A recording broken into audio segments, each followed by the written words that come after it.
The Mujahideen Khalq and its leader Maryam Rajavi have persistently sought to portray themselves as representatives of the Iranian People's Movement for Liberty and Democracy. However, their actions and ideology reveal a starkly different reality, as a Marxist Islamist group. The Mujahideen Khalq employs deceptive tactics, including funneling money to United States politicians, including both Republicans and Democrats, to gain support. Notably, figures like Speaker Nancy Pelosi have participated in Mujahideen Khalq events, as noted by Code Pink. Their tarnished past includes collaboration with Saddam Hussein during the Iran-Iraq War and a history of violent terrorism, including targeting United States-owned hotels, airlines, and oil companies, and being responsible for the deaths of 6 Americans in Iran, as reported by The Guardian.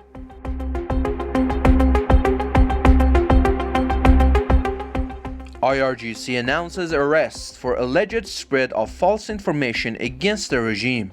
The Public Relations Office of the Qazvin unit of the Islamic Revolutionary Guard Corps announced the arrest of several individuals accused of spreading false information against the regime. According to the statement, IRGC intelligence forces in Qazvin, known as Sahib al-Amr, identified and dismantled a network allegedly affiliated with opposition and anti-revolutionary groups engaging in destructive activities against national security. The announcement further noted that the operation was carried out in coordination with the IRGC intelligence unit in Isfahan. The detained individuals were accused of spreading false information and being affiliated with monarchist groups active across multiple provinces. Following judicial approval, the members of this network were apprehended and handed over to the judiciary. More than 2 weeks after this announcement, no information has been disclosed about the identities of those arrested.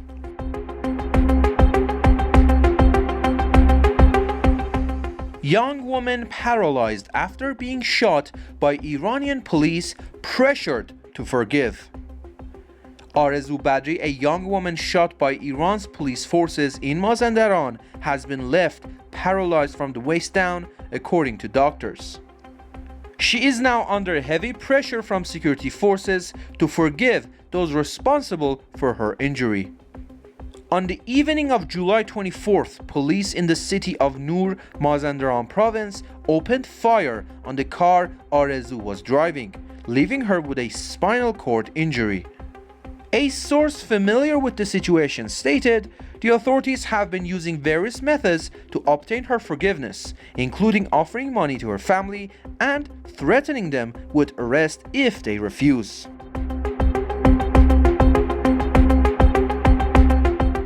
Abbas Korkuri, known as Mojahid Korkur, has been sentenced to death for the second time. Korkur, currently imprisoned in Shayban prison in Ahvaz, received a new death sentence from the Revolutionary Court of Ahvaz. His previous death sentence had been overturned by the Supreme Court, which ordered a retrial in a parallel court. Fouad Choubin, the uncle of the late Artin Rahmani, shared on social media.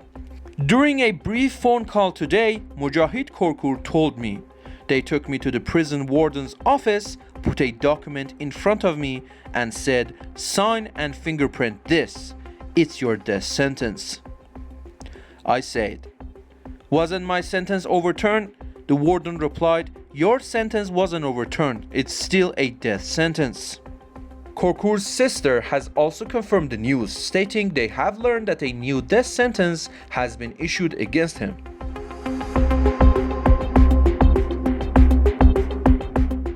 Kazem Ali-Nejad Baranlu, a monarchist political prisoner held in Evin prison, continues to be denied access to essential medical care despite his critical condition and urgent need for specialized treatment.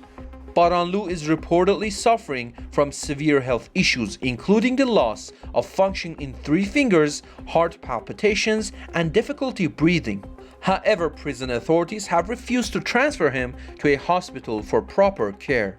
In September, he staged a self-immolation protest against the inhumane conditions in the prison. Baranlu, who was arrested in November 2023, has been sentenced to 5 years in prison by the Revolutionary Court. He has a history of arrests due to his political activism.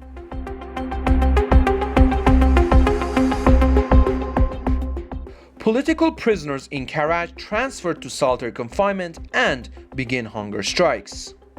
A pro-monarchy political prisoner, Mehrdad Bakhtiari, the uncle of the state-murdered Puya Bakhtiari, and political prisoner Siamak Nasiri, held in Karaj Central Prison, have been transferred to solitary confinement as a punitive measure.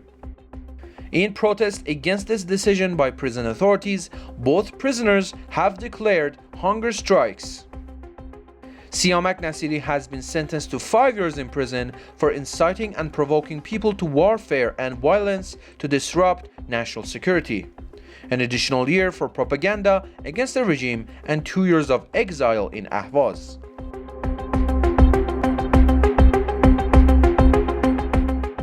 Vahid Sorghgol, a monarchist political prisoner held in Evin prison, continues to be denied medical care despite his deteriorating health. A source close to his family revealed that Sorghgol had been hospitalized after suffering a head injury and ear bleeding, with doctors recommending specialized treatment and medication. However, prison authorities have refused to administer the prescribed medication provided by his family. Over the past 2 weeks, he has experienced severe headaches, yet the prison infirmary offers only painkillers and heart medication as a temporary solution. Previously, Sorghgol, along with fellow political prisoners Farhad Hafezi, Semnani, and Meysam Gholami, was attacked by inmates convicted of general crimes. Following the assault, he remained semi-conscious for several hours, further exacerbating his fragile condition.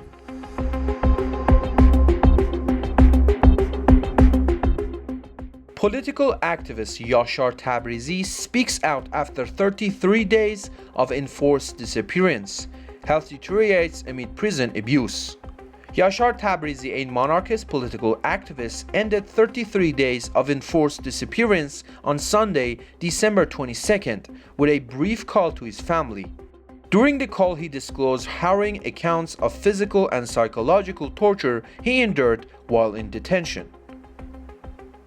According to sources close to Tabrizi, he has resorted to a dry hunger strike and sewn his lips shut in protest against the denial of visitation rights, communication with his family, and the severe pressures inflicted upon him in prison. His continued strike has left him in a semi-conscious state, prompting prison authorities to forcibly reopen his stitched lips and administer intravenous fluids to stabilize him temporarily. Despite all these actions, Tabrizi's health remains in critical condition. His family holds the Islamic Republic, the judiciary, and the prison authorities responsible for his well-being, demanding immediate action to safeguard his life.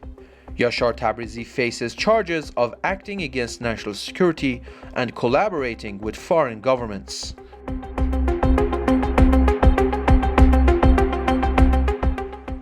Khosrow Ali Kurdi, a licensed attorney who had been prosecuted and sentenced for representing justice-seeking families, including those of Abolfazl Adinezadeh and Irfan Rezai Navai, victims of Iran's 2022 uprising, was arrested after being summoned by the supervision judge at Vakilabad prison in Mashhad.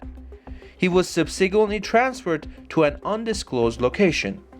Ali Kurdi, who also served as legal counsel for Fatemeh Sepehri, a monarchist political prisoner, and her brothers Mohammad Hossein and Hossein Sepehri, had been serving his sentence under a semi-open imprisonment arrangement.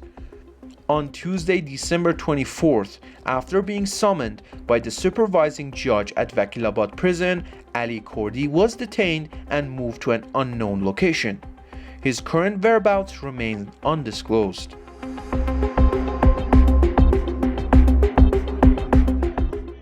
On Sunday, December 29th, Social Security retirees from Haftepe, Karkhe, Shush, and Ahvaz rallied to demand answers. Frustrated by economic struggles and years of ignored demands, they took to the streets in a powerful show of dissent.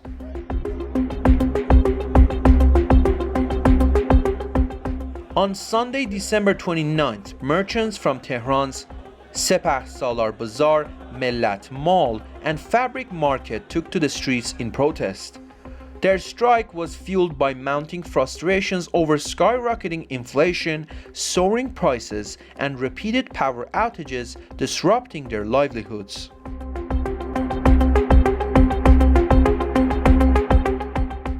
Healthcare workers at Kosar Hospital in Semnan, Iran, staged a protest on Wednesday, December 25th, voicing frustration over unfulfilled promises by government officials.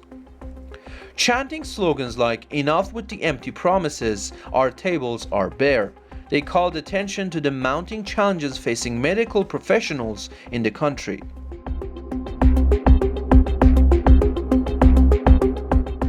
On Wednesday, December 25th, residents of Arak, a city in central Iran, took to the streets to protest the worsening air pollution caused by the burning of mazut, heavy fuel oil, at the Shazan power plant located nearby.